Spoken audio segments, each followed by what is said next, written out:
गर्मी को मार भगाने वाले खुद मौत के मुंह में चले गए। कराची की हब नदी में नहाते हुए 2 नौजवान डूबकर जाँ बहक।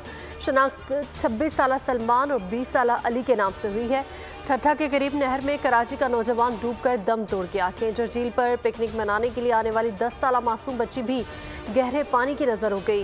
कोटरी बराड़ से निकलने वाली नहर में नहाते हुए 15 साला नौजवान अजहरुद्दीन डूब गया। तरबेला डैम में 3 बच्चे डूबकर जिंदगी की बाजी हार गए।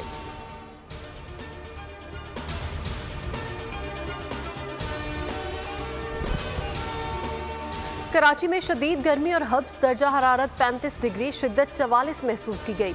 महकमा मौसमियात की सिंध के साली इलाकों में आज हल्की बारिश की पेशगोई। मुल्क के बेशतर इलाकों में मौसम गर्म और मरतूब रहने का इम्कान है।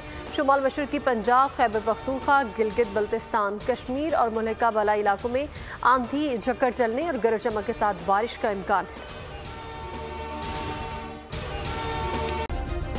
सब्सक्राइब करें और बेल दबाएं ताकि कोई खबर रह न जाए।